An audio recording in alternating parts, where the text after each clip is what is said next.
Through here.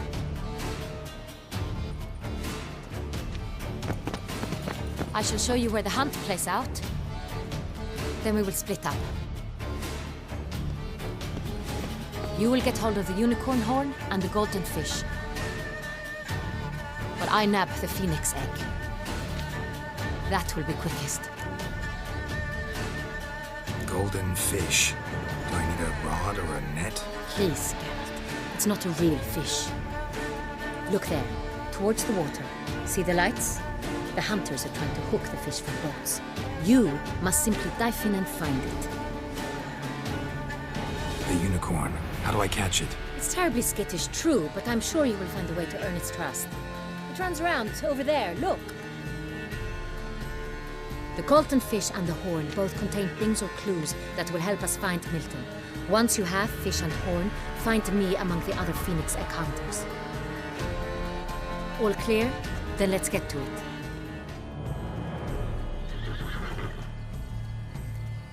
Perhaps an apple will work. Or some sweets. We would not be in this predicament, dear sister, were you still a virgin. Do you really wish to have this conversation again? Here and now? Hush, or you'll spook the beast. We shall try this once. Hey folks, gonna have to ruin your fun. Sorry. Who's that?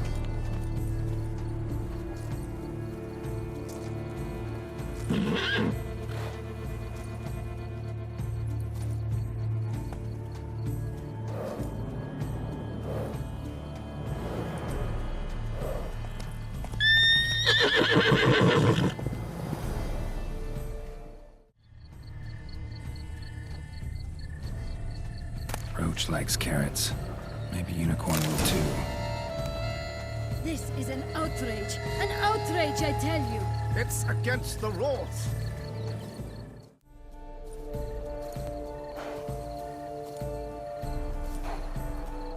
Easy.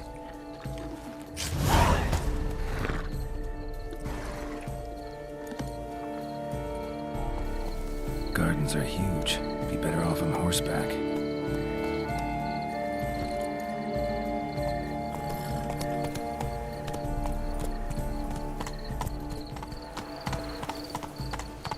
Golden fish should be easy to spot once I'm under.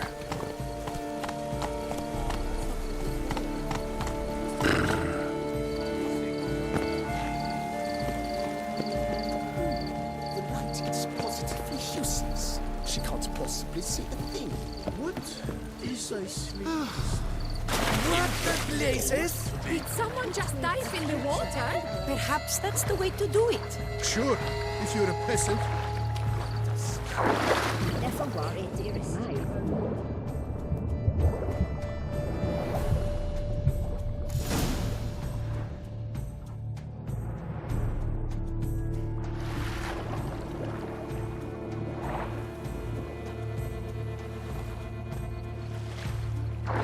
Hey, wait. Stop. It's important.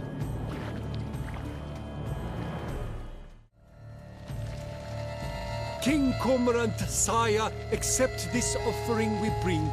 Prithee cast upon us your merciful eye, and bear before us its secrets. As the moon is heavenly course doth trace, in my domain I await that moment of grace, when a soul of good or ill repute brings me a gift, fitting tribute.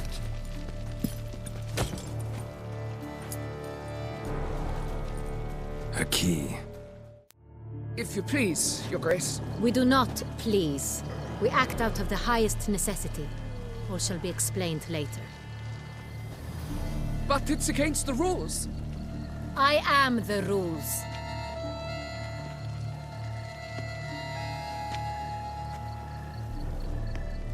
Geralt! At last. Got a key and a clue. And I've another. Show me yours. Who wrote this drivel? I begin like a groan, hollowed out with ease, then end like a mouse with a head of hard cheese.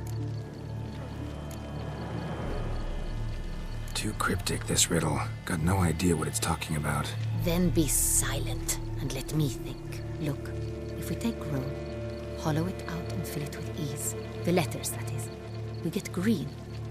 Then mouse, but starting with what heads heart cheese. Why, it's greenhouse! Pretty clever. And it sounds right to me. There are several greenhouses in the gardens, but only one with a door that locks, and the key to it looks just like the one we found. Greenhouse it is then. Let's go.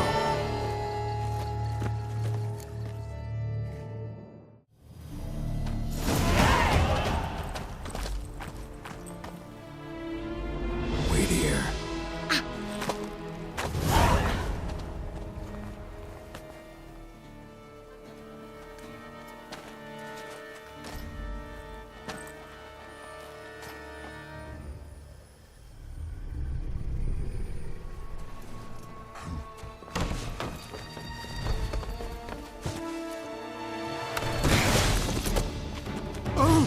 What the butch?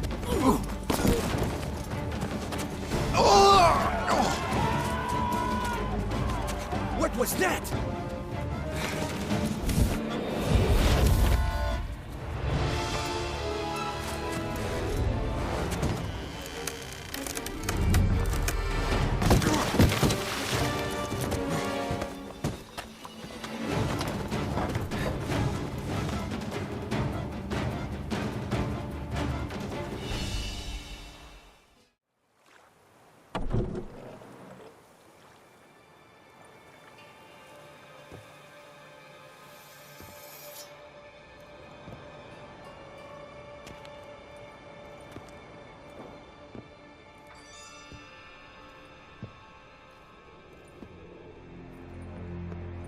I'm here.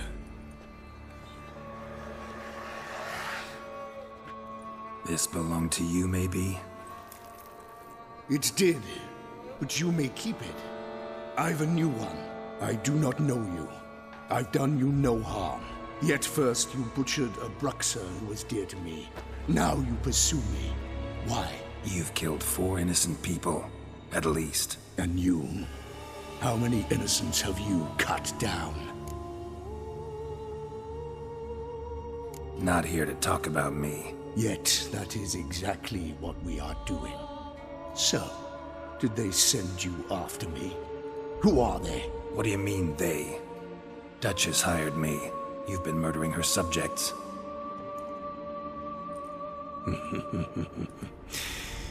Is it as simple as that?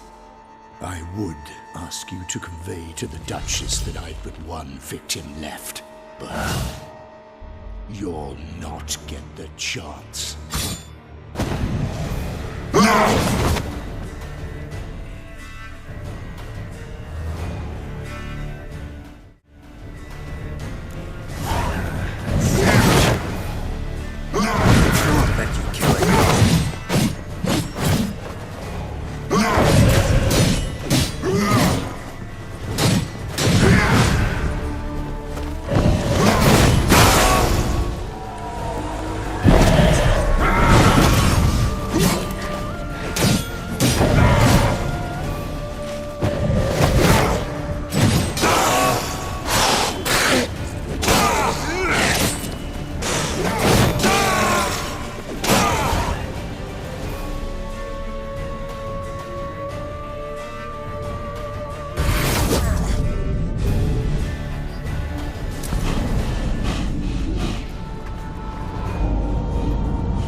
To stay where you were.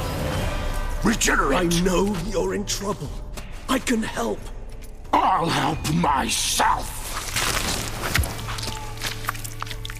No, he's my friend.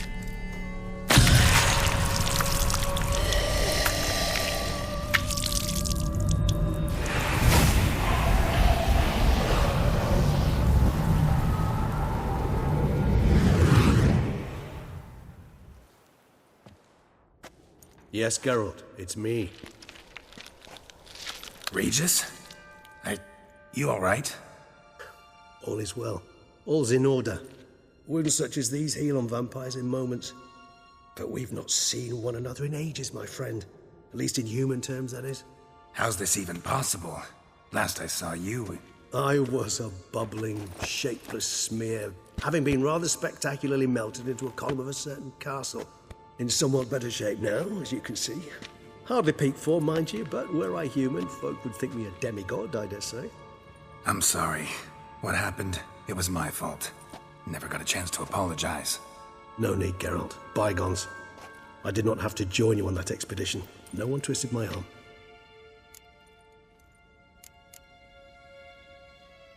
Miraculous regeneration. How do you manage it? I had help. From the one you hunt. Him? How? And what have you been doing all these years? Not the time nor place for such stories. I suspect we'll get a chance to speak at ease and at length later. Now, however, we must deal with the reason that brought us both here.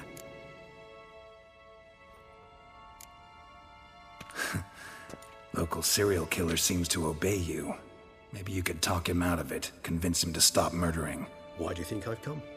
It shall not be easy, as Dettlaff can be rather stubborn. Though you must certainly recall that neither do I surrender readily. So that's his name. He's your friend? You might call it that. Though Dettlaff is... how would you humans put it? More bestial than I am. But not to worry. I'm working on him. Haven't exactly done a great job with that. He's killed one knight since I got here. At least 3 others before I arrived. For good reason, I'm sure. Understand, Dettlaff is not some decadent shit who kills for sport, or to assuage a dryness of throat or a dullness of mood. So in your opinion, what are his reasons? Precisely what I wish to find out. And then I will convince him of the error of his ways. Got a lot of faith in the guy. Despite appearances to the contrary, you two are quite alike. You've both noble hearts, yet you both are wont to perform ignoble deeds. When circumstances force you to, of course. Remember the year 964? That was 3 centuries ago. Blind fear gripped Rivia, Lyria, and Spala. Women and children were dying. Their mutilated, dismembered corpses littered the fields. Brute of Lyria. Read about it. Chewed up almost 200, then fell to a common poacher supposedly armed with a dagger blessed by some prophet. It fell to Dettlaff, who then found a poacher asleep in the brush near his snares and dropped the fiend's corpse at his feet. And thus, a legend was born. Vampires rarely help humans. Must have had his own agenda, hunting the beast. You err. He slew it for one reason alone. The monster killed a lad who once, in the street, had offered Dettlaff an apple, expecting nothing in return. Terribly noble of him. You do not have a monopoly on altruism, my friend. Vilgefortz melted my body. Dettlaff found what was left. As per our codex, he had a choice. To leave me where I was, or to care for me and nurture my remains. He chose the latter. Regenerated me at no small expense in his own blood. Do you know what that means to a vampire? The gravity of the endeavor? Probably same thing it means to a human. You owe him your life. Much more than that. The act itself made us blood brethren. A bond so strong humans cannot even imagine.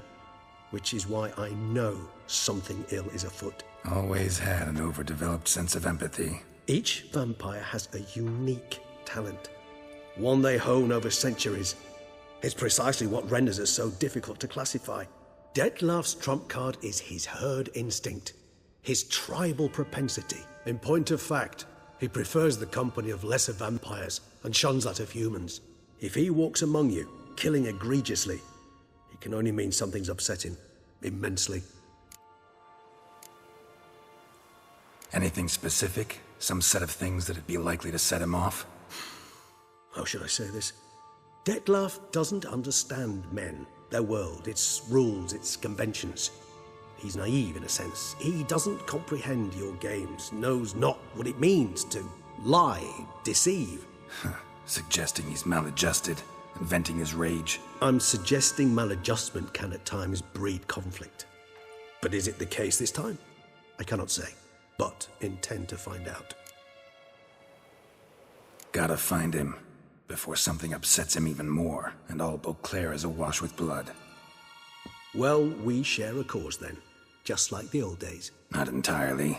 I mean, when I find him, you know. I know you've a contract on his head. Yet your true task is to stop the beast killing, not necessarily to kill the beast, am I right? All in all, sure. Let us find him. By the time we do, I hope I'll have convinced you Detlef is no monster. Fine, all right already.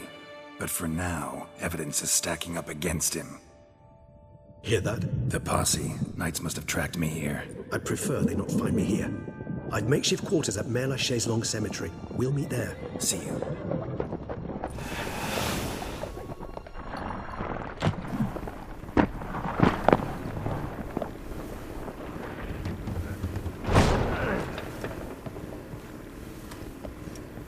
Witcher, we flew here as fast as our coursers would carry us. Yet I fear we're late all the same. Pray, where is the beast? Still investigating. About to inspect this site. Withdraw your men before they trample all over the evidence. Sirs, we must let the Witcher do his work. Milton's murder cannot go unavenged.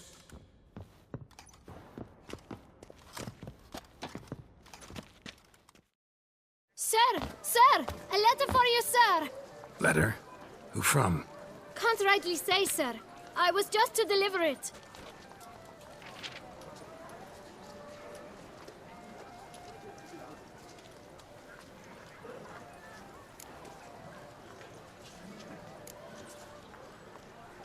Here.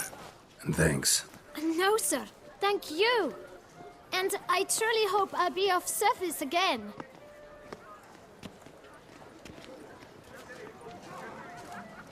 My dear friend.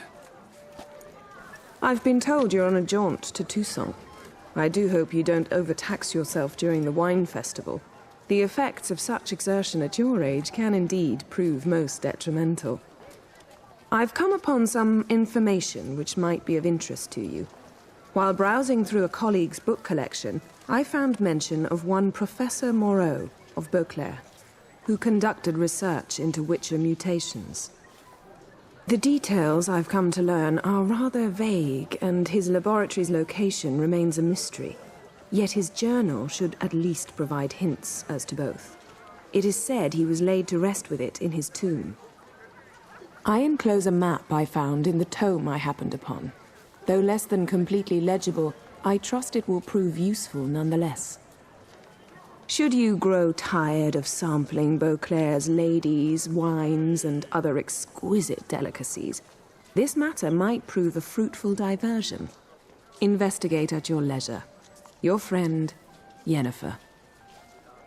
A professor who studied Witcher mutations. Might actually be worth looking into.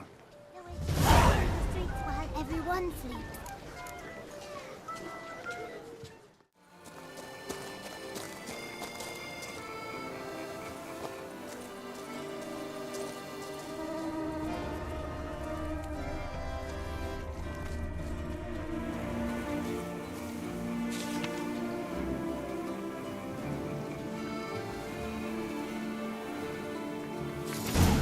Inscriptions in Elder speech. Salvation lies not in Dolnevde, but in our hearts. Glory be to Eldarin. Damn, Professor's journal's long gone. Guess somebody else found out about it too.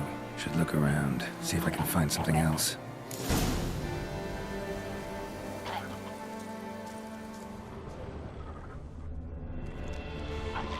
Footprints. Narrow and shallow. Somebody small, light. Woman, maybe? Wonder where they lead.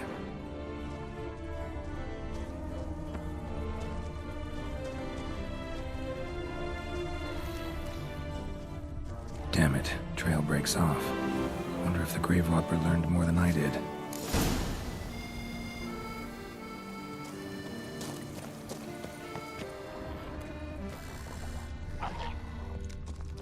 Professor certainly can't do much to help me with my search. Won't learn anything else here. Map Jensen you'll have to do. Also, Epitaph mentioned both Eldarin and Dolnevde, Valley of the Nine.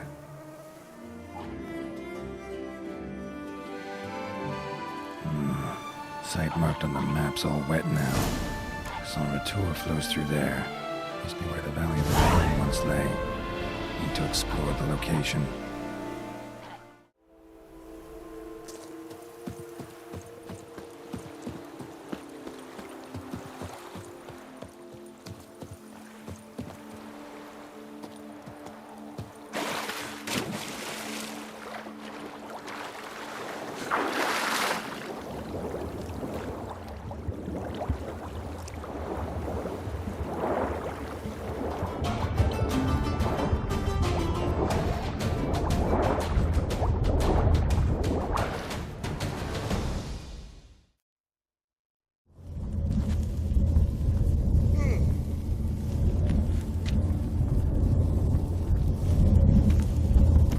Must have found something in Moreau's tomb to activate the entry portal. Wonder what surprises this place has in store.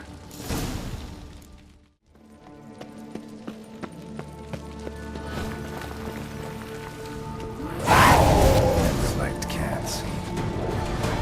What? Lost your nerve?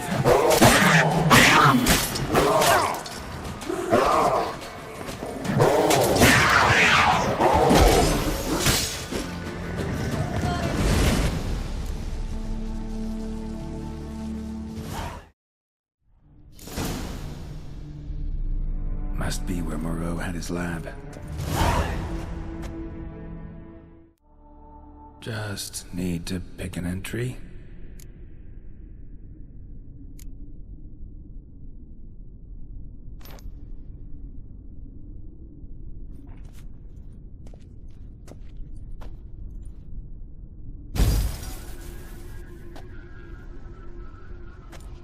The 18th of Yule, year 1102. Today I begin my great life's endeavor, one greater and more significant than any I have thus far undertaken, for it relates to me personally, to myself and my son. When 15 years passed, a beast of the forest assaulted me. A witcher came to my aid, saved my life.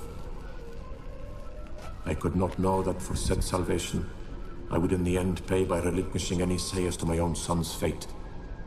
Had I the skill to turn back time, I would have done so, and perished rather than surrender to the Witchers my only son. But as it was, on the day when Jerome was taken, I swore an oath on my honor that I would recover my son. Today, following years of research and preparation, I have at last devised a device that allows me to study mutations. If the gods in their goodness grant me but a bit of favor, I shall find a way to reverse said mutations and restore Jerome to a normal life. So, Professor wasn't out to enhance Witcher mutations, wanted to reverse them. Wonder if he managed, and if there's anything in it for me.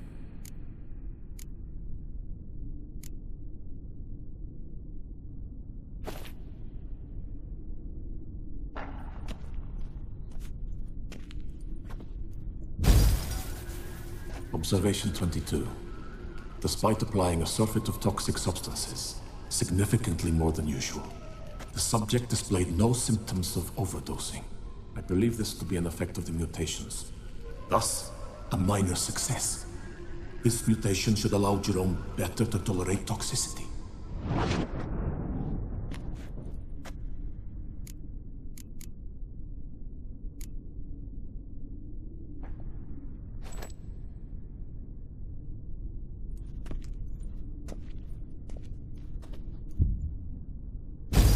Observation number 30.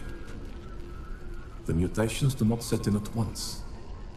Curiously, they do not develop over a span of time. Rather, for a mutation to progress towards completion, the appropriate mutagen must be applied continuously. The subject does not bear this well, but I found a way to make the mutations less taxing, invasive. To the mutagen base, I add the albumin of a mutated giant centipede egg. Stored in a glass terrarium, the eggs do not develop, remain small. The eggs themselves are a sight to behold.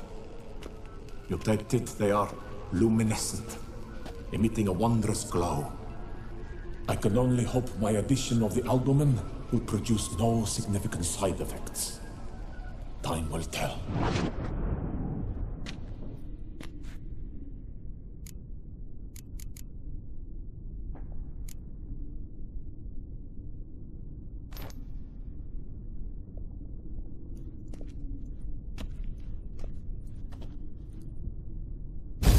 Observation 58.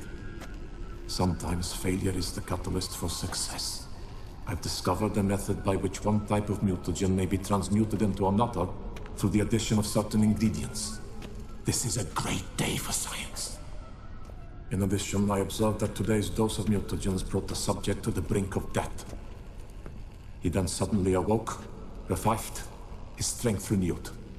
Not wholly, of course, but he did in a sense come back from the edge of death. Whether this is attributable to his mutations or to pure coincidence cannot be ascertained. I must conduct further experiments.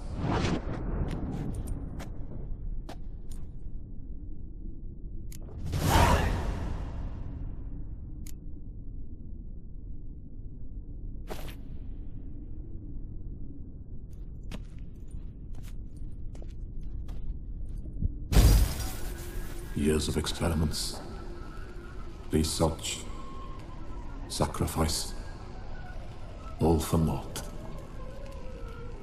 I have failed to achieve my defined objective. Each mutation I applied to my subjects proved ineffective when applied to Jerome. What I meant to cure him of his witcherism, that which I meant to restore to him a normal life, only deepened his mutations, further augmented his speed and strength, rendered him yet more inhuman. It seems my son must remain a witcher forever. I have failed. The time has come to abandon this place. Return home to Lydia. She may yet deign to take me back. The contraption and mutagens I leave here. Let them wither and crumble, as did my dreams of regaining my son.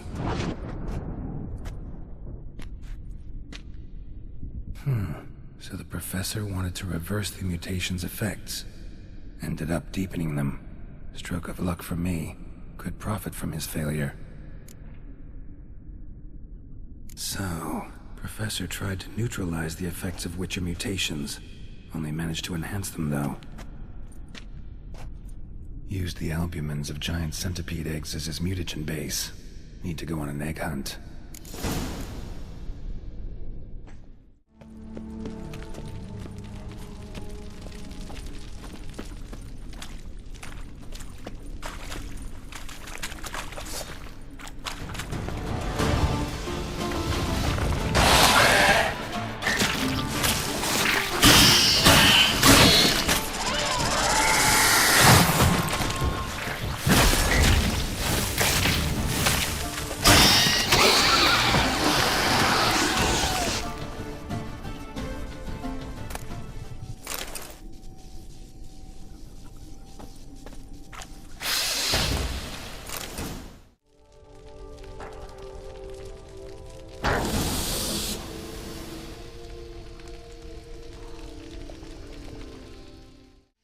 Professor's mutagens might work on me as they did on his son.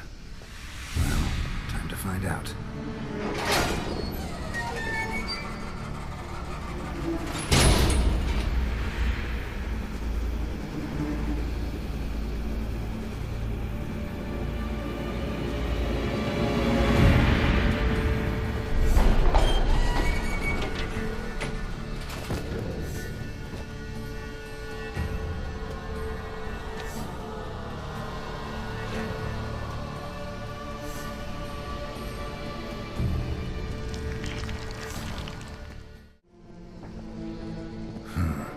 Power cell for portals. Feels dead. Maybe a sign will revive it.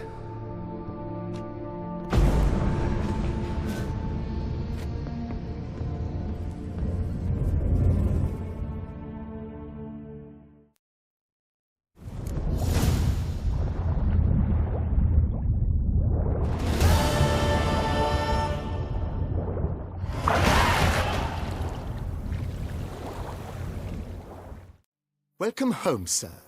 I am Barnabas Basil Faulty. By order of the Duchess, I shall serve you as Major Domo of Corvo Bianco. I previously served with distinction at the Nibli family manor and in Nazaire with Admiral Rompali, who, as you are certain to know, is an extraordinary, demanding gentleman. Whoa, Barnabas Basil. One thing you ought to know. I'm not your typical landed gentleman. Truth be told, this is the first real property I've ever owned. Oh, in that case, you must leave it all to me. I shall organize, see to everything, and whip the house into order. I dare say this place will soon be the most prosperous vineyard around. Great. Can already see I'm in good hands. Vineyard comes across as a place with a rich history. Know who owned it before me? Baron Rossel, who went bankrupt, forcing him to sell the estate to the Duchess. The Baron, in turn, had purchased it from Monsieur Boleus of the Headsman, a truly colorful man of Kedweni origin. He was actually a headsman? No, not him, but his great-great-great-great-grandfather. Indeed. Apparently, he was a common cutpurse who somehow secured for himself the post of ducal headsman in Beauclair. Went about his work with an exceptional penchant. They say he chopped off more heads than there are grapevines in the ducal vineyards. He never hesitated, not once. Never sliced unevenly, never botched a job. For his exemplary service, the Duke granted him a title and this estate. Monsieur Boleus, on the other hand, was an engineer in his younger years. Once retired, he settled here and took to producing wine. Sadly, misfortune struck and he lost his sense first of smell, then of taste. Additionally, he could not drink alcohol. His medic forbade it. Shame that. He gave up making wine? Not at all. He made even more of it. Began throwing wild balls to which he'd invite friends from far and wide in order to treat them to his wine and delight in the fact that at least someone could enjoy it. It's the sort of man he was, Monsieur Boleus. Mind giving me a little tour de Corvo Bianco? Not in the least. Follow me, please. I think it would be practical to begin on the hill.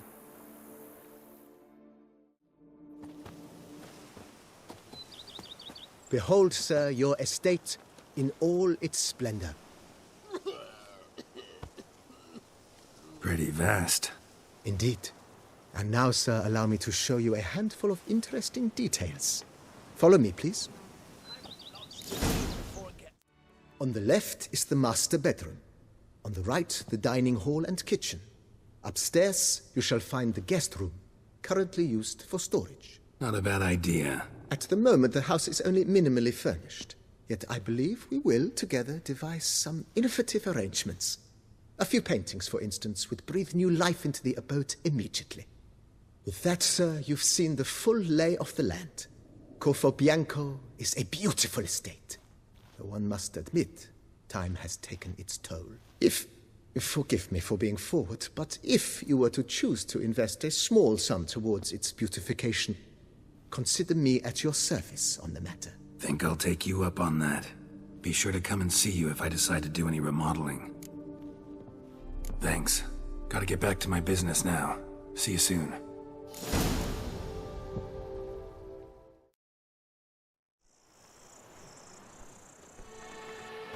Your wound. Feeling better? It's healing splendidly, though I am to avoid trouble for some time. To be frank, that is precisely why I wish to speak with you.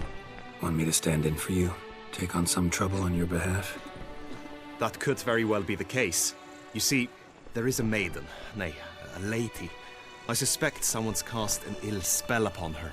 A curse, perhaps. Let me guess.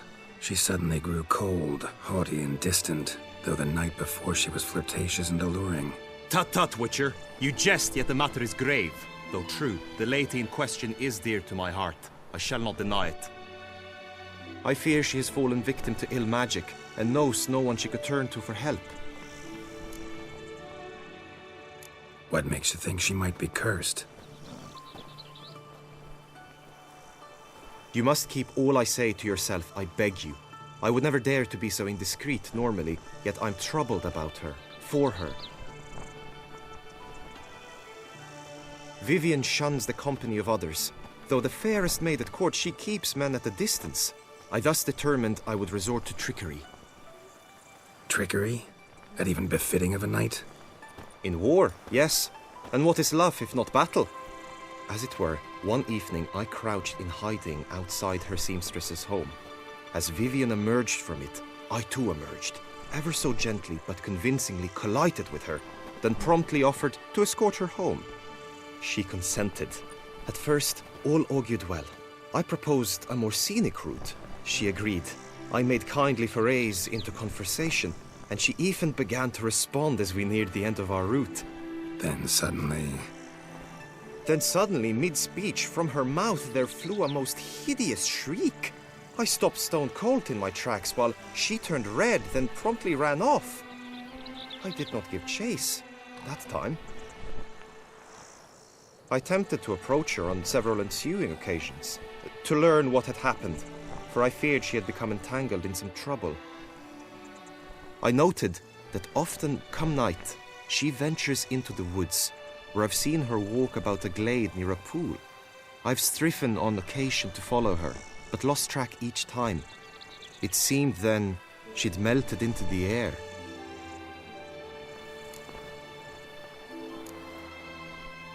Sound you heard. She might have just had a sore throat. Had I thought it possible the sound was natural, I never would have taken up your precious time. Notice any other strange behavior? Additional symptoms? No, Vivian's avoided me wholly since the first encounter. But folk gossip. What about? They say she's secretive, that no one ever sees her after dusk, that she's wont to suddenly disappear. Nothing unusual about any of that. Tell me more about Vivian. Who is she? What's her story? She's Her Enlightened Highness's lady-in-waiting. Her mother was a lady-in-waiting, her father a knight. That is all I've learnt, for the Duchessa grows angry when asked about her. Vivian spends her days within the palace walls. Yet we are in luck, for she has been named the tourney's patroness this year.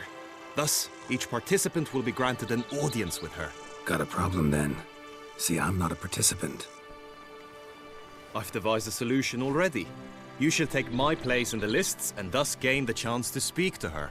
I was looking forward to winning the tourney, very much so. Yet for Vivian, I am prepared to sacrifice anything.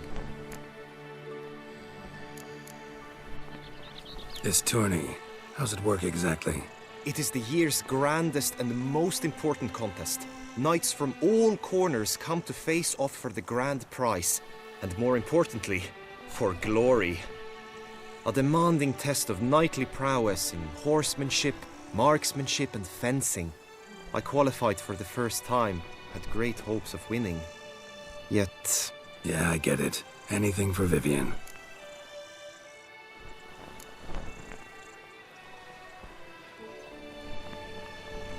Fine, I'll look into it. Gotta admit, piqued my curiosity. I shall be forever in your debt. Now, we must ensure you are not eliminated from the tourney before you can meet Vivian. Meaning? Could you show me how you shoot, ride and fight, perchance? And you must learn the tourney rules, know how to apply them in practice. I did not mean to suggest I doubt your abilities. Everyone must train, even a witcher. Besides, the tourney contests must surely differ, require skills you don't usually apply, races above all. The choice is yours. Where shall we start? Marksmanship. Feel I need to do some shooting.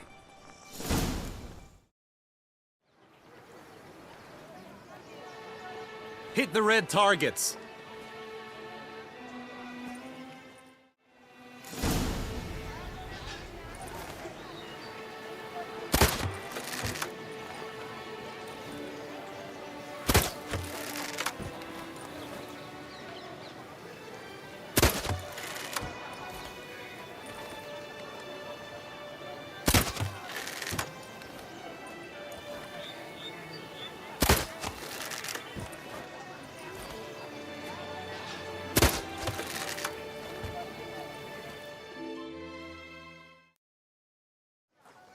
Once more?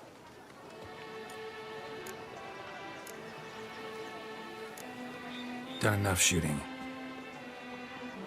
Where to now?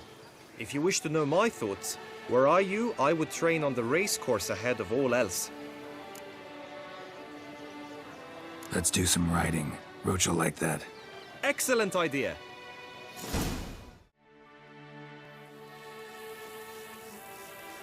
All is ready. Now listen, for it can be quite a challenge. Along your route stand dummies and targets. The dummies you may cut with your blade. The targets you must hit from your crossbow. The time you have to complete the course shall increase each time you land a strike, be it with blade or bolt. It may sound simple enough, yet I've seen many a knight fail this contest and hang his head in shame. During the race proper, judges throughout the course shall tally your points. For now you may ride unperturbed by those matters.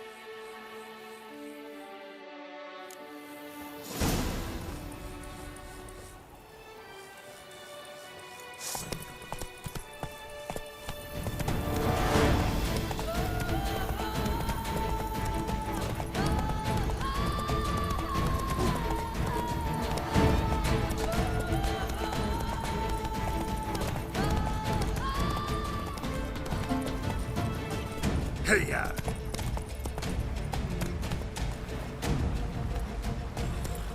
Whoa! Run, Roach.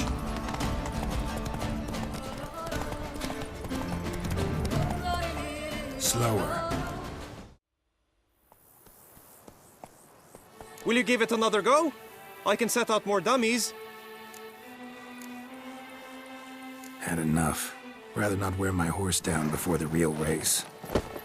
Where to now? Be nice to swing, do some footwork, work up a sweat. Very well. We shall practice infantry combat, one-on-one. Each knight opts for his own method. Rainfarn, for instance, fights halberd in hand.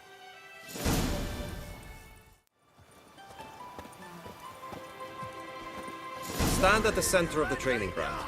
A knight will approach and challenge you.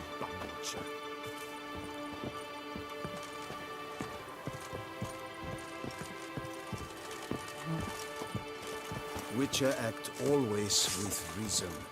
I can fight. I'll show you, you rapscallion! Quickly! From the right! Now!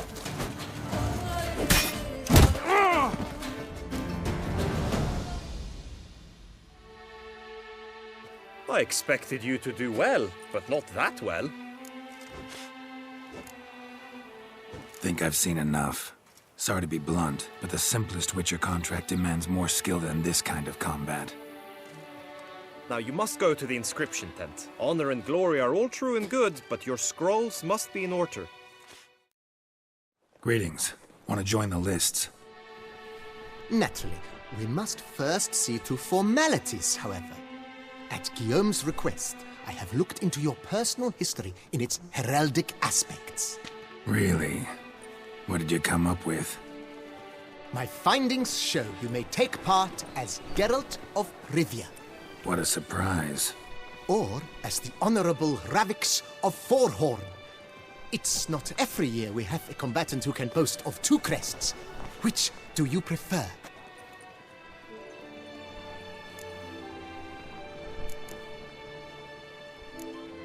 Kinda curious what you could have learned about Geralt of Rivia.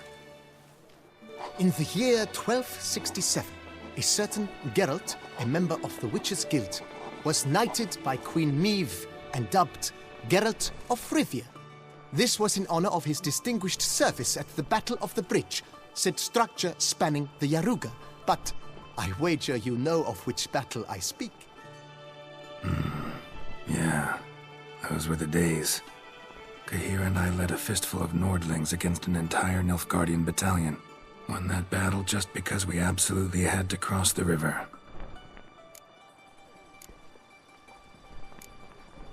Ravix of Forhorn? How'd you manage to dig that up? Here in Toussaint, we treat heraldry very seriously. One visit to the Ducal Archives. That is all I needed to acquire the necessary information. Ravix of Forhorn was the name under which you attended a feast honoring Princess Pavetta, daughter of Queen Calanthe of Sintra, on the occasion of her 15th birthday. That's actually right.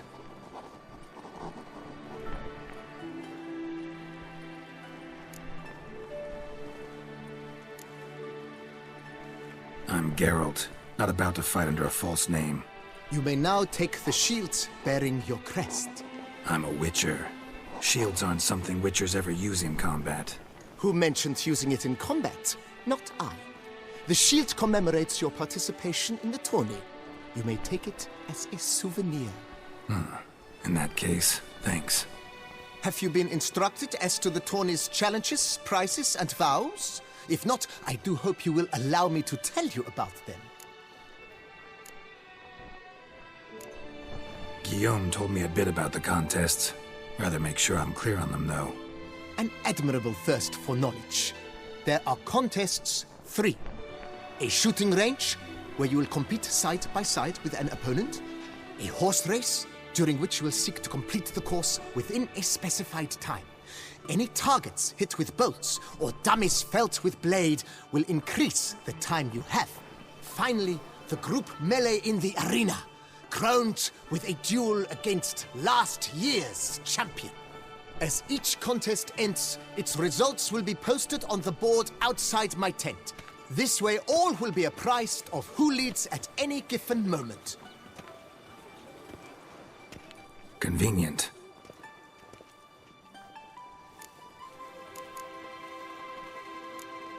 Gonna come right out with it.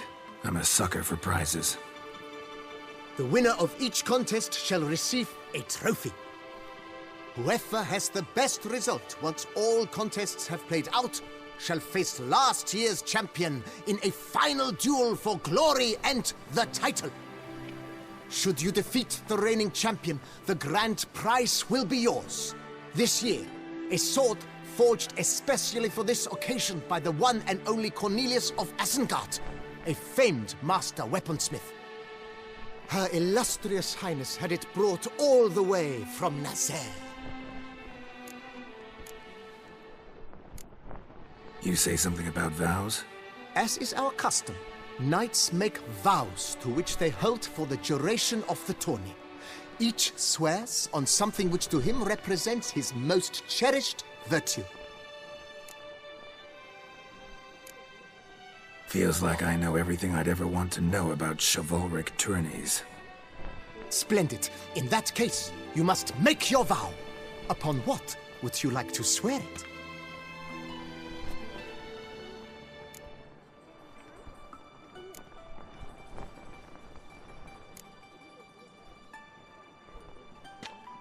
I vow on the love of my lady, whose name I choose not to divulge, to respect the chivalric virtues. May the gods succor you in your endeavors to overcome. Sign here, please, then fill out these forms.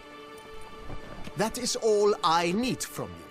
Now, as arranged by Guillaume, you shall be fitted with appropriate armor for the tourney. Shiny. You have also been assigned a tent for the tourney's duration. It stands near the arena. Good luck.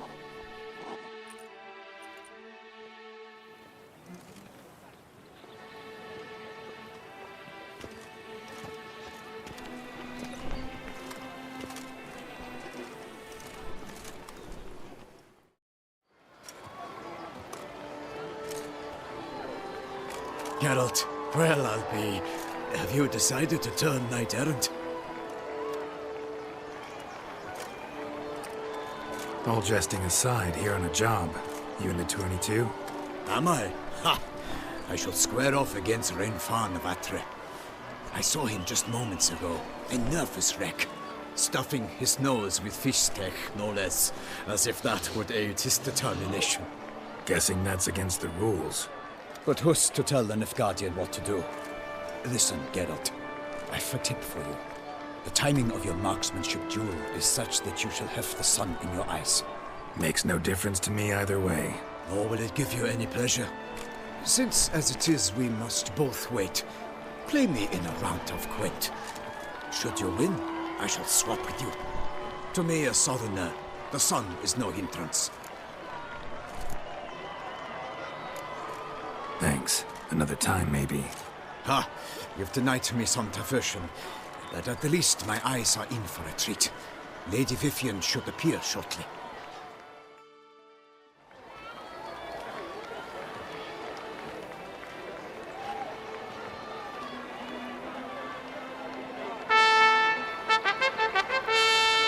Fair knights, I salute you!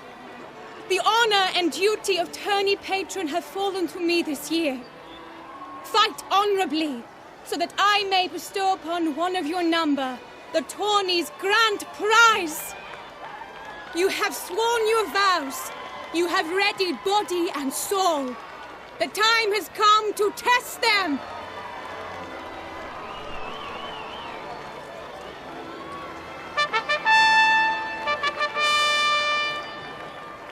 Behold Horm Akispark of the Mechtian royal line. His name's quite the mouthful, a true challenge to rhyme. His targets to be hit centrally and true are the ones in blue. Against him new blood, a knight unknown till now. Sir Geralt of Rivia, give us a bow. The targets he must with his quarrels thread are red. May the better man win.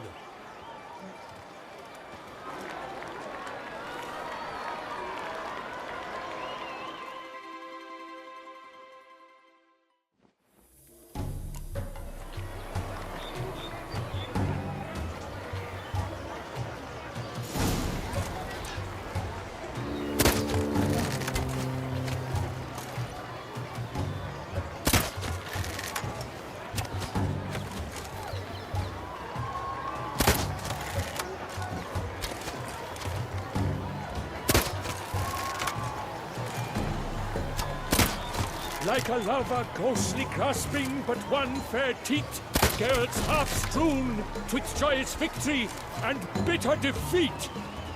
Geralt jumps ahead, leaves the others behind.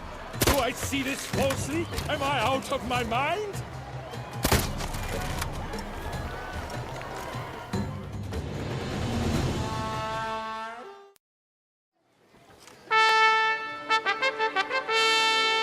Sir Geralt of Rivia has trounced his foe, pounded him soundly, immersed him in woe.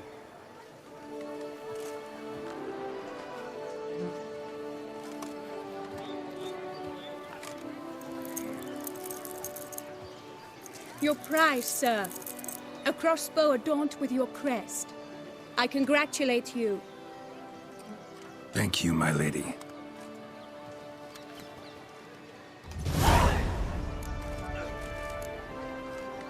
Would you tell me about the other prizes? Alas, I cannot devote more time to you than to the other combatants.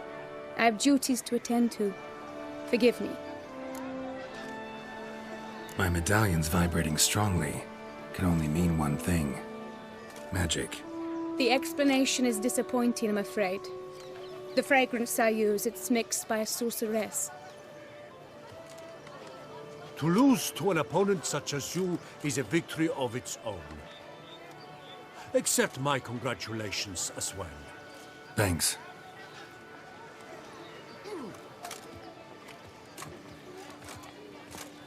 Good work! In the interim, I managed to determine which tent Lady Vivian occupies. Perhaps you could find a clue within it. You're right. Vivian's cursed in some way. Sensed it when she opened the tourney. In that case, we've no time to lose. Let us go. Yeah, let's go now.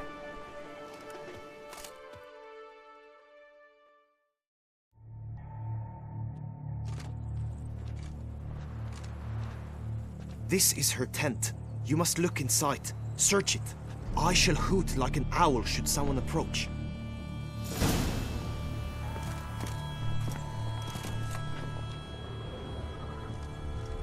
Claw marks, that's clear. Not sure what beast left them. Just that it's big. Oh, fair Vivian. Clothing's all dark green and yellow. Seems Yen's not the only one with a fixed color scheme.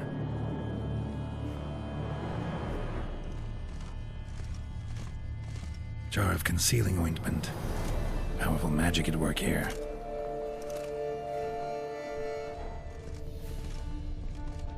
Oriole feather. Vivian keep a bird as a pet? No sign of it here, if so. Ruxay tend to be fond of birds.